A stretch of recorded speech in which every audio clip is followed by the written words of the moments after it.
Welcome back to the Play by Play Podcast YouTube channel, where today we will be going through the full timeline of events when it comes to Micah Parsons and his contract holdout with the Dallas Cowboys. And in the end, we will really work out of who is to blame with this and what the Cowboys should do with Micah Parsons going forward. But before we get right into the episode, I want to encourage you to go down below, subscribe to the channel, leave a like, comment on the episode, as well as sharing with your friends. And if you haven't already, go ahead and follow us on all social medias, that being TikTok, Instagram, and Twitter. All of those ads are going to be down below. We're on all those social medias. You will get to see my latest reaction to breaking news within the NBA, the NFL, and combat sports. And you will never miss for whenever the podcast decides to upload an episode. And without further ado, guys, let's get into it. So here we are. CBS Sports released a great article pretty much working out the entire timeline of this entire drama between Micah Parsons and the Dallas Cowboys. And we're pretty much going to start this from the 1st of August, which is when all this kind of blew up, right? When Micah Parsons first demanded a trade away from the Dallas Cowboys. And I want to start it off with this, with breaking down what he said in his notes, because there's been a lot of talk about really who is to blame for this. If, the Dallas Cowboys didn't have direct communication with Micah Parsons' agent and even with Micah Parsons himself, if Parsons' agent was kind of, holding out, trying to look for more money because other pass rushers within the league like Trey Hendrickson and whatnot, who actually did just get signed to a one-year deal as I'm recording this episode, had not signed. And so he was looking for Micah to potentially wait to get more money. So I think that this Instagram note right here that he made, it's the boiling point, but it's really the big time focus. So I want to break this down really, really quickly. So Micah starts right here by saying, yes, I wanted to be here. I did everything I could to show that I wanted to be a Cowboy and wear the star on my helmet. I wanted to play in front of the best fans in sports and make this America's team again. The team my pops and I grew up cheering for way up in Harrisburg, Pennsylvania. Unfortunately, I no longer want to be here. I no longer want to be held to closed-door negotiations without my agent present. I no longer want shots taken at me for getting injured while laying it on the line for the organization, our fans, and my teammates. And I no longer want narratives created and spread to the media about me. Now, the first point that I really want to nail with this was the point about him wanting to be here, because that is one of the narratives that is being passed around by Jerry Jones and the organization, is that there really wasn't any intent from the beginning to really go through with any real kind of negotiations. And Micah has said this continuously, that this is the team that he wants to be on. This is the team that drafted him. He was a fan of this team for a long time, into his childhood with his father, as he mentioned within the note. This is where he wanted to be. He had never an intention to want to go anywhere but be a Dallas Cowboys. Let's just get that frank.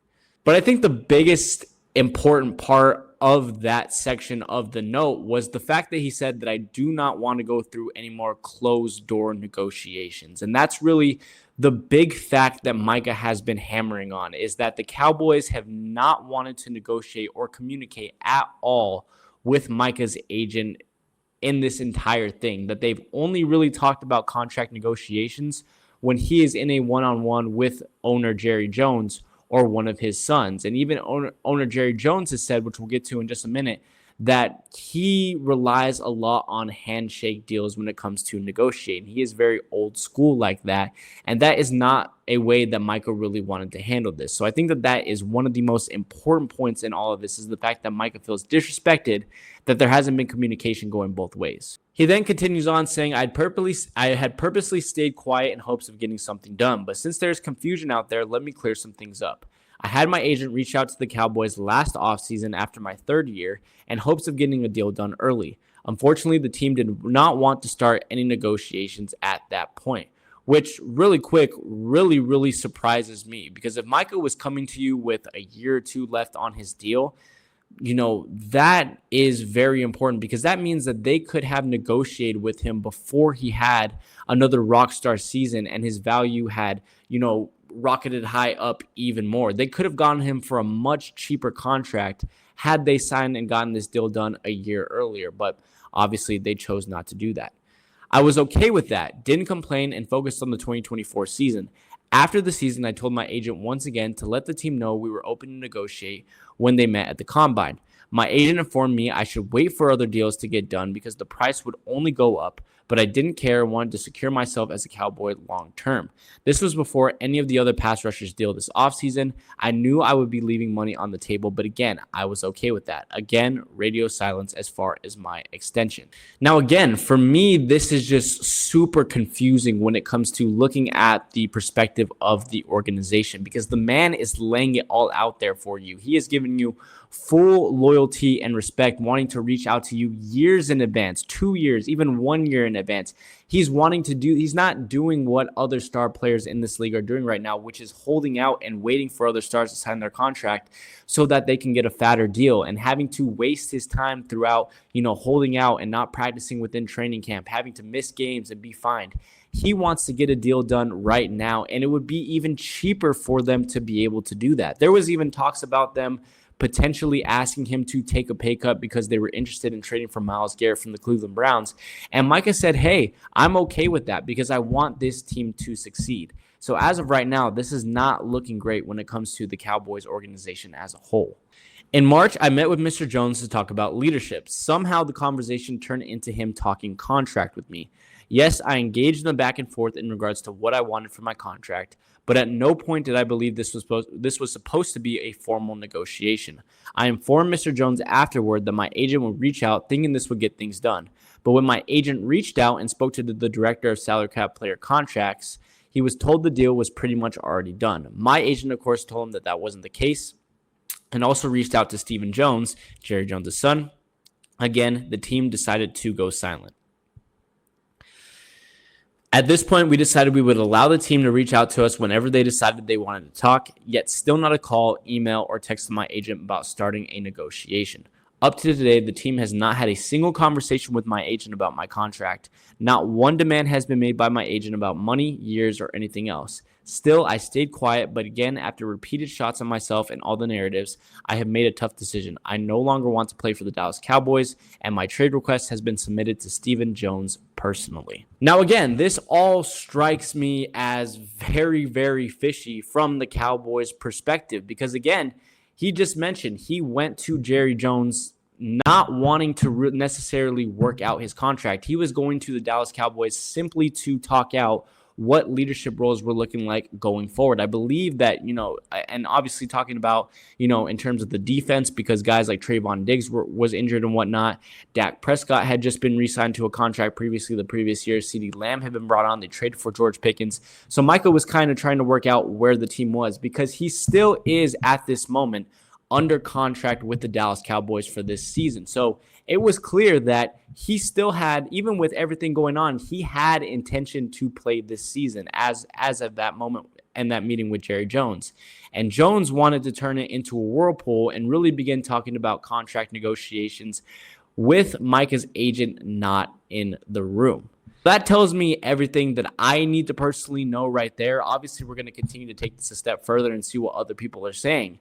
But that to me shows that Jerry Jones wants this contract done on his terms. And he has been very, very notorious for doing this. He did it with Dak. He did it with CD. He did these same things with current star players that recently held out and ended up signing with the Dallas Cowboys. He tried his best to do these handshake deals one-on-one with these players that, let's be honest, do not know much about the market and the value that they really hold within this league. And so Jerry is simply doing this to get them on a more team-friendly deal to be able to sign them for less money and less years in case, an injury were to happen and value were to go down and whatnot, to really fit the needs of what he wants for the organization going forward, not for the players at all. And I think it's even more interesting when you take a look lower down this article and just continue to look at what other people are saying, like CeeDee Lamb on August 1st saying, never fails, dog. Just pay the man what you owe him. No need for the extracurricular. Basically, this isn't new. This isn't something new that Jerry Jones has been doing. He's done this with people, including me, in the past. And at the end of the day, pay the guy who is one of, if not the best pass rusher in the league, and who is the most versatile pass rusher in the league. When asked about if he had spoken to Micah Parsons' agent, Jerry Jones responded saying no. Again, with Micah, that's part of what we do. We have continual contract negotiations going on with other players as well. I know you have Micah at the front of your mind, but we're continually working on contracts.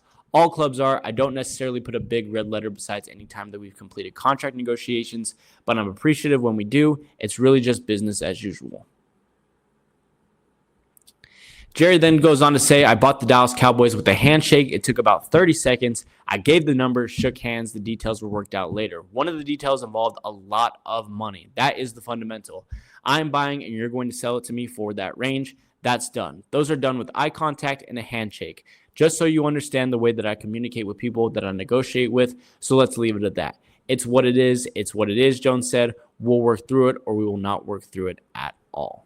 Now, again, going back to Jerry Jones' mentality, what he is basically saying there is that he thinks of things in a very old school way. And we know, and unfortunately to say, but some older people and some elders are very, very stubborn in the way that they work things out. So basically what Jerry is saying there is it should be the same way of how I bought the organization, which was I am a buyer, a guy who is looking to buy the team.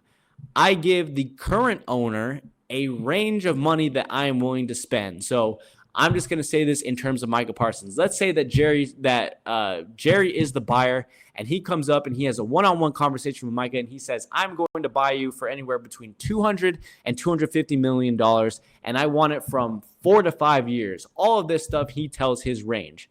Micah can either do one of two things. He can accept the offer that Jerry Jones has given him or he can decline and leave the organization. That, in all retrospect, is complete bullshit. It really, really is as far as a player's perspective goes. What he is really saying there is, I have no intention of negotiating with you. I do not want to make any type of deal that is really courteous and fits your needs, your family's needs, your agent's needs, your fans' needs, whatever. I know what deal I need to make. I don't need to speak to your agent. I only need to speak to you because I'm going to give you a number and you are going to say yes or no. And what this does for Jerry is not only does he get the contract on his terms, but at the same time, when players end up denying these requests, he can go out and start putting out all of these narratives and start hate talking on all these guys, saying that Micah quit on the team, that his injury really derailed their season, trying to lower his value within the market and trying to derail Micah's value. And that not only does that to Micah, but at the same time, it also keeps the Dallas Cowboys within the news, which, as we know, with the Cowboys more and more in the news, it makes Jerry Jones more and more and more money. And this is something that Cowboys fans have been pissed about for years, is the imminent focus on the money and not on the team and the team needs and how the team needs to continue to get better in order to succeed. It is all about headlines and putting fans in the seats. It makes me so frustrated and angry. I'm not even a Cowboys fan, but to see teams like the Cowboys and teams like the Cincinnati Bengals with the stars that they have, with the great players that they have, waste them away by having these shameless, just idiotic owners that are so old and so stubborn, want to do things on their terms. I look at the Cincinnati Bengals and I'm thinking to myself, how the heck do you not have a Super Bowl with the likes of Joe Burrow, Jamar Chase, and T. Higgins on your offensive side? Not to mention the pass rusher that you have on the defensive end with Trey Hendrickson. But it's because not only are they so stubborn to want to pay those stars, that's why we saw holdouts with Jamar Chase and T. Higgins and now Trey Hendrickson up to today while I'm recording this. Not only did we see that, but we continue to see them be stubborn with signing offensive linemen to actually protect their quarterback so their quarterback can go out and have solid performances. And when that quarterback doesn't have great performances because the team is really, really bad, they blame it on the quarterback even more and ask themselves, why the heck aren't they doing anything, and labeling them as bust and whatnot just to keep themselves in the news to continue to earn the money. It is an endless and very, very selfish cycle that teams like the Bengals and teams like the Cowboys do. Because at the end of the day, for Jerry Jones and other owners like that, like the Bengals, like the New York Jets and whatnot, they do not give a rat's ass about how many games the team is winning in the season and about how much the fans are enjoying it. As long as you are buying tickets, as long as you are buying parking passes, as long as you are buying merchandise and whatnot, They do not care who is on the team and the success of the team. It is the same reason why Jerry Jones signed Brian Schottenheimer to be their head coach for no real apparent reason, when Schottenheimer really didn't have any leg up in being a head coaching candidate, because he knows that Schottenheimer is going to be able to lay down and do whatever Jerry Jones wants and do what Jerry Jones says and really fix the team of how Jerry Jones freaking wants it. And just to finish this off, here was Jerry Jones a couple of days ago saying Micah's a great player, not a good player, but a great player. He knows more than anyone that it's a team thing. And so I know everybody is tired of hearing this, but you got to put this puzzle together so that you can have some other people out there playing with Micah. That's the art of the deal. And that's what we're trying to get done, and we're trying to make this thing work. But we have all the appreciation for what he can mean for the years ahead. We're proud to have him. And then a day later says, when we wanted to send the details to the agent told us to stick it up our ass.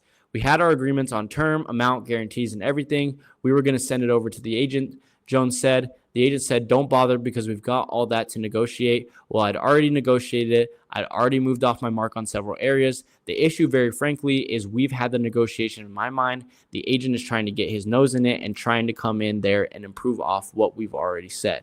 No, that's not what happened at all. What you wanted was to take advantage of a player who does not know the market and does not know his value, and you wanted to do that without the agent involved so that you could get a more owner-friendly, not team-friendly, not even team-friendly, but owner-friendly deal for yourself to be able to go out and sign other players to be able to go ahead and do that. And because of that, you went out and you said it right there in that quote. You had an offer in your mind, but you didn't negotiate that with Micah because you did not want to negotiate. You were too stubborn in your head. Because of that, you did not want to move off of that. And because you didn't want to move off of that deal, you did not want to go into talks with the agent. And you were hoping that Micah would just shake your hand and walk out and just agree with whatever you wanted. You took advantage of his loyalty as a player. And because of that, not only are you potentially not going to have him for this season, but you lost a lot of trust in not only Micah as a player, but in the entire organization. The entire 53-man roster is on alert because of how you decide to make deals with this team. It's the mama-daddy deal, Jones said. You go into mama and she won't do it. She's the boss. She won't do it. So you run into daddy and he says do it. Then you go back into mama and say daddy said it was all right. It's the old mama-daddy deal. We've all been there and done that.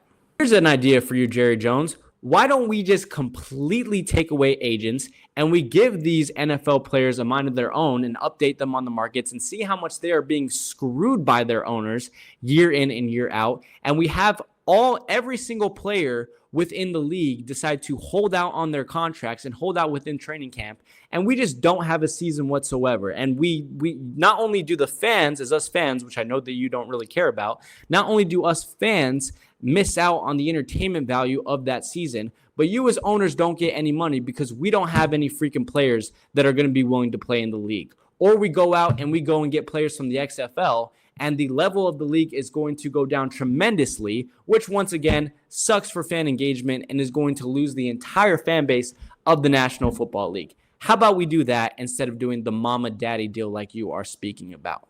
Listen, as a journalist, you're always taught to see both sides of the matter and whatnot and really understand what is happening. But this is so one-sided, you can't even ignore it, man. Like, I feel super, super bad for Micah Parsons because he's earned it. He has had a tremendous 4 years with the Dallas Cowboys. He played 13 games last year. He got hurt, played 13 games. He had 12 sacks on the season, averaged nearly a sack a game. Could you have imagined what those numbers would have been like if he had played all 17? The man would have likely racked up nearly 20 sacks on the season. He set the Cowboys' rookie record for sacks in a season with 13. In his second year, he had 18 total sacks, I believe. He's forced numerous fumbles. He is the biggest impact player on that Dallas Cowboys defense. He is the man who leads that Dallas Cowboys defense. And without him on that Dallas Cowboys defense, they are going to be reduced to rubble. And so all these moves that Jerry Jones wanted to make with his extra cap space in signing CeeDee Lamb to a long-term deal, in signing Dak Prescott to a long-term deal, in trading for George Pickens from the Pittsburgh Steelers, all of that is going to mean nothing because the Dallas Cowboys are going to give up 80 points a game this year if they do not get Micah Parsons onto the field.